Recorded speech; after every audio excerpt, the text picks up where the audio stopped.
Hey, today we are talking with William Jones, star of TLC's new medical series, Bad Hair Day. William, how are you today? Man, it's been like a roller coaster ride. Like it's been incredibly great journey and emotional journey at that. I've been really good though. Good, good, good. That's great to hear. So, your story has over 3 million views on TikTok, and your episode is the second most viewed premiere in TLC history. Why do you think that is? I think because it was really genuine. I think that for the most part, I didn't really watch TLC. I just knew like the memes of like the 5,000 pound sisters, and they would just be. Yeah, I think a lot of it was more so geared around like a lot of it was getting really messy. So, and I think the fans gotcha. really, the core fans of TLC tuned in because of people that went through stuff, not so much. A lot of it's got like drama now. So, like, I just think it's just really genuine, and I just think that my story, not only my story, because me being the first male who had the first story for the hair situation, I really think that like hair technology for women at least has surpassed light years since I was born in Absolutely. '96. So it was like when I came up, it was the quick weaves. They had little quick weaves going on. Now Yeah, it's just like yeah, they put something in the female's head. It's just look like it's growing out of your scalp. So for me as a male, it was just like having went through like being burned and tumor and cancer and everything else. It was just like I just always felt like life never really gave me what I needed, and I just felt like when I initially wanted to do this story, I didn't want to do it because me being a singer and an artist and having worked with so many people in the industry, I had kind of built this facade of what I thought I wanted to look like, and then I had to yeah. change that completely and open up doing the show. But it was like I couldn't get people to connect with me because people just thought I was like a singer that parties and had strippers around, and it wasn't me. Like I have a story, so Right, right, somebody came right. to me and was kind of like, have you like been through anything? And I was kind of like, wow, like I've really been through hell. So it's that point in time Yeah, as an artist, I had to get past that, the insecurities of people gonna talk about you regardless. right, So instead right. of them controlling my narrative, it was time for me to control my narrative. So I love that. Walk me through what happened when you were a child and you got burned. so basically it's kind of muddled of kind of what I could remember, but from what I was told, I know my parents when they were younger. Hmm. I'm not gonna say they're crackheads, but they were kind of struggling with like uses of pills and drugs or Understand? whatever. Yeah. Only story that I kind of knew is I think I was a year old. I was just getting ready to walk, and I don't know what they call it because I ain't got no kids. But the babies, when you put them in the things and they run around with their feet, Oh, the baby walker, and it yeah, has like the wheels. yeah. So I Yeah. guess I at that time they said that I was infatuated with the smell of chicken, which I really do Mhm. love chicken, fried It chicken. does smell good. So they said there was a story of I kept going in the kitchen every time she fried chicken, and at something had happened to where I think the phone rung and I was already in the kitchen, and somehow I went to climb out of it to grab the handle, The and I handle. hit the handle instead of, or I hit some part of the skillet instead Yeah. of grabbing it, and it like fell Just on my fell face. on you. Like I've had reconstructive surgery on my face, my back, my Wow. shoulders, like Wow. everything. And it's just amazing that I was able to get most of it back. You look Um, amazing. yeah, 'cause I was just like, that BBL worked real good for You look amazing. It's your story is so inspiring. I When I saw it, I was in awe of the story because and I thought you were very brave and courageous, like you said, to, share your story with so many people. And hopefully you've helped someone else that maybe felt like they were not brave enough to share their story, and maybe now they will. Tell me about the moment when viewers saw you remove your hairpiece and you looked in the mirror. What was happening? that was like the hardest because I felt really ambushed. Like when we were filming, I went there and I was just thinking we was gonna sit down, talk about life, and it was already hard. Um, Oh, gotcha. like I guess it's easy reflecting on it, but then when you have to walk through trauma again, Right. it was hard to walk through trauma again. Yeah. So when I had walked through trauma and like out of nowhere, I didn't know because they like moved the mirror behind me without me looking, and then they was like, "Okay, can yeah, I took the unit off, and then when I took the unit off, they're like turn around, and I looked in the mirror. And for the longest, like one thing that a lot of people don't know is that um, I couldn't stand mirrors before this. Like all the mirrors in my house would have like pictures and like Whitney Houston, that's my dog. I love you, Nippy. Like Nippy was my dog. So I would have like Mm. pictures of like Whitney Houston performing all this other stuff or like song lyrics or if I'm right, I would just cover mirrors up. Like I hated them. And if I would walk past them and Wow. forget it, I would kind of just be like, oh, I can't stand looking at myself. So that was kind of Yeah. like you confronting your bully for the first time, and I had to face that because it was in front of my face. So it was just Yeah. it was really hard because I barely look at myself. Like I barely look at myself in the mirror. Like it's really hard. So I Yeah. kind And it of was so unexpected. yeah. So Yeah. um, I was glad that I did because like I was able to kind Okay. of like face myself instead of like when we're at home and we're battling our own demons. It's easy to say, "Oh, I ain't got to deal with it," but Right. they're always there waiting for you. Even if you go on vacation, you come back, they right at the door waiting for you. That is true. That is absolutely true. I can definitely relate to that. Can you describe your experience with Dr. Angie and the Hair Club for me? I think that it was really good experience. Okay. It was. I think it was just like judging for me. I think my biggest thing was is that most people that have been like have grown hair, Hmm. they know their hair, they know their hairline, they know this, they know that. What was most Yeah. upsetting to me is that when I got to Raleigh and we were at the hair club, they were like, okay, so what kind of style you want, how you want that, and I'm kind of sitting there and I had another breakdown and I'm like, I've never had a hairline, I've never known what it was to have a hairline, none of Yeah. that. So how can I tell you how I want to? So I said I kind of go off pictures, but then sometimes I'm looking off somebody else's face, and maybe the hair look I'm looking at doesn't exactly kind of like match, Right. kind of like me or what I'm kind of like going for. So it was just kind of like trial and error, and like my beard has this beautiful red, blonde, It brown is. blend into it. It is. So we kind of wanted to like stick to like match that and not like some crazy. I wanted purple. They was You like, wanted purple. I love purple. I was like, can we do the purple? Oh, I want to do wow. Renaissance Beyonce on the horse, 99, Oh, oh, okay. I four see where people you're holding the going. hair. Like, I want to be that. They're Yeah. like, well, we're going to go with, let's try it. So we like, for me, for the show or whatever the logistics of the show, we went with the natural look. And to make that happen, um, I can say in the beginning I was happy, but I think it's kind of like when you buy something and you like, Yeah. oh, it's going to look bomb on me. And then you get it and it's not as appealing because it's like trial and error.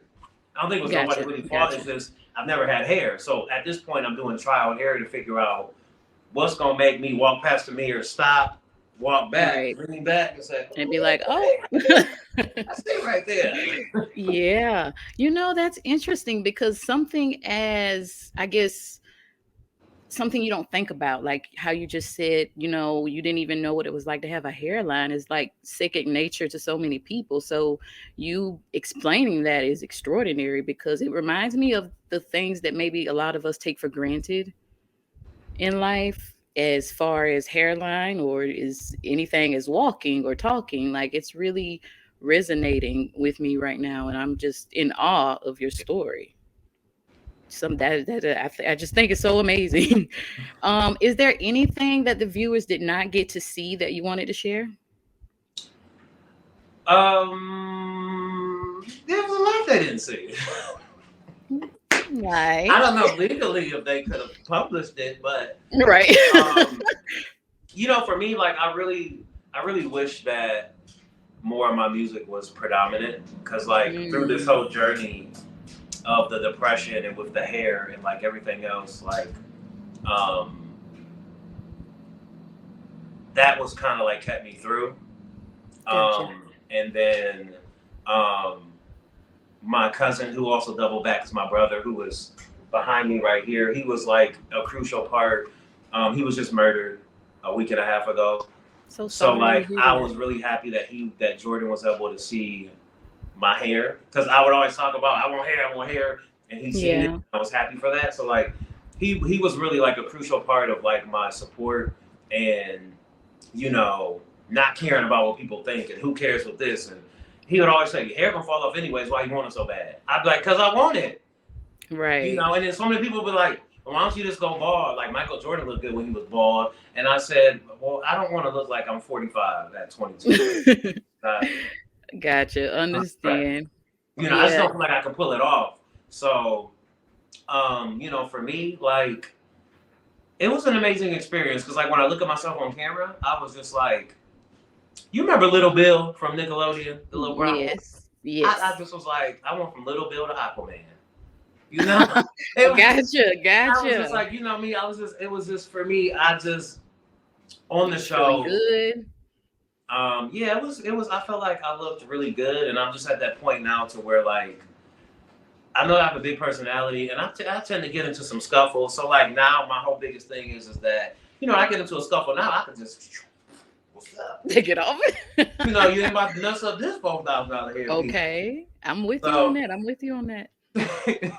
so it's just for me. Like I've not realized on the show that I have a lot of outbursts, and with my personality, you don't really know what to expect with me. So I know a lot Hmm. of things was probably like I don't think TLC can sign off on that. And I say, me being Gotcha. a very, very, very, very, very light skinned Yeah. person, I do. I say nigga a lot. And they were like, yeah, we can't sign off on that.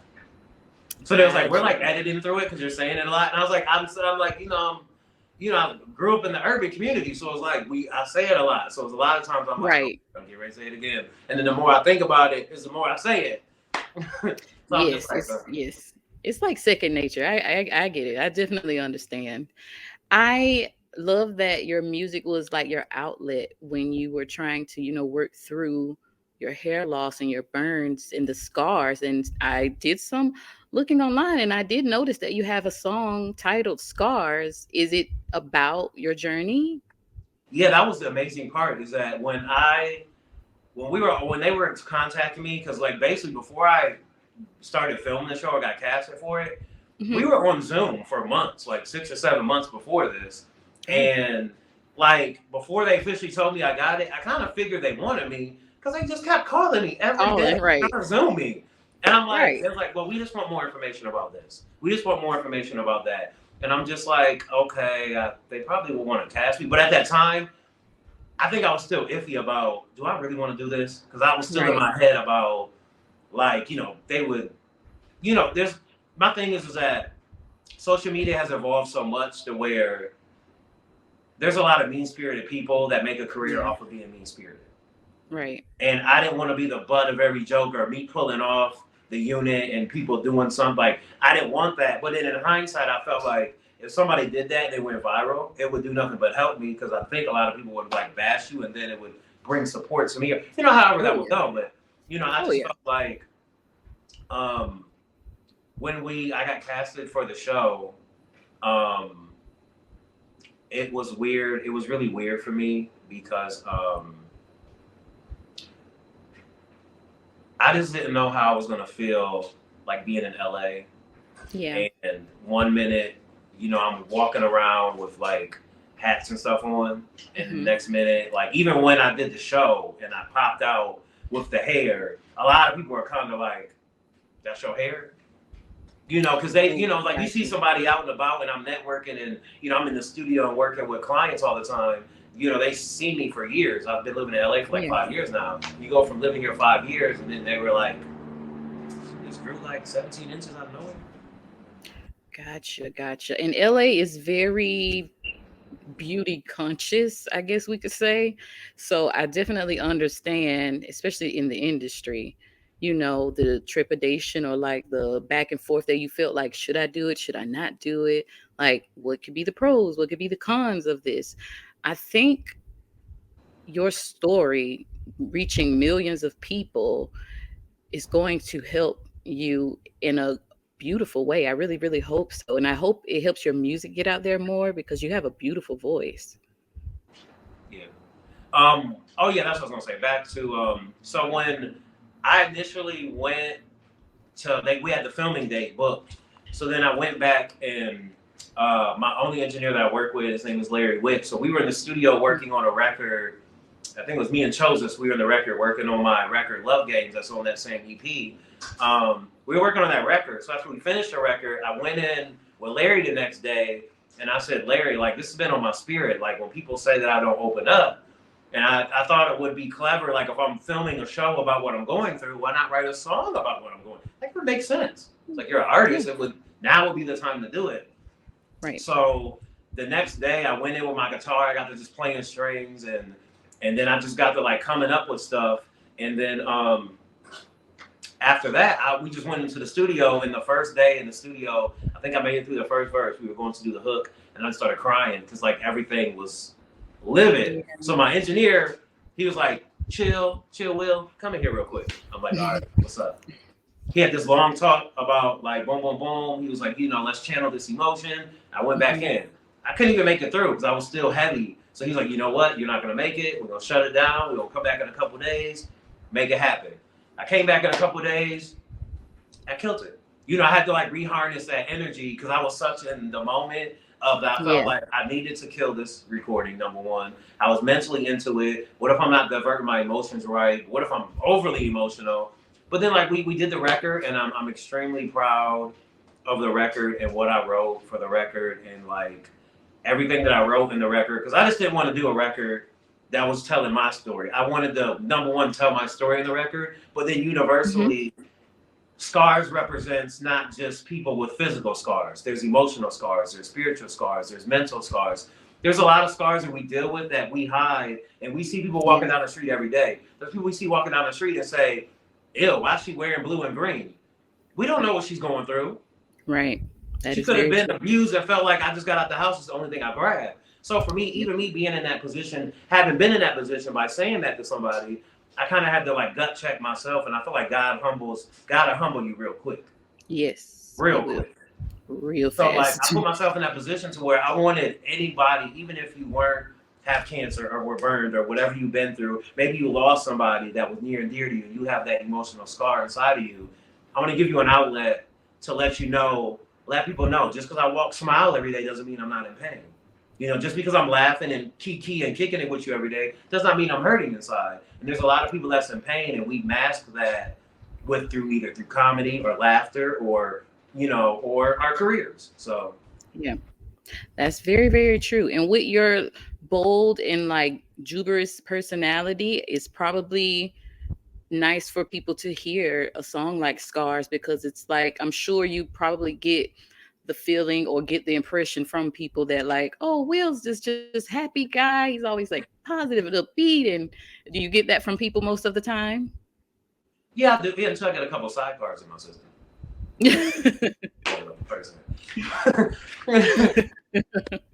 So on social media, you hint at having new projects on the rise, and I did some little snooping and I noticed a few Zeus hashtags. Is there anything you can tell us about what's next? Well, right now I have a couple of projects that I'm flying out for. I got a project in Atlanta that I'm gonna do, but nice. Listen, Zeus, y'all need to cast. I'm not with Zeus. Zeus, y'all want to cast me for real? They do. I am a fan of Zeus. Yes, they do need to cast you. I'm an advocate. I will definitely support. So like, yeah, but like for me, a lot of people have been like, I have been so-so because like when Bad Boys Club was started to pop off, like everybody that knew me was like, bro, like yo crazy butt need to be on there, and I'm just like, I was like, because at that point, and I was already doing the TLC stuff at the time. A part of me really did want to do it because, like I said, I am crazy. I am like, I think of my personality as when you play Super Mario Brothers and it's that random box and you hit the box and you don't know what's going to come out. So like for me, that is my personality. But then at the same time, I do have that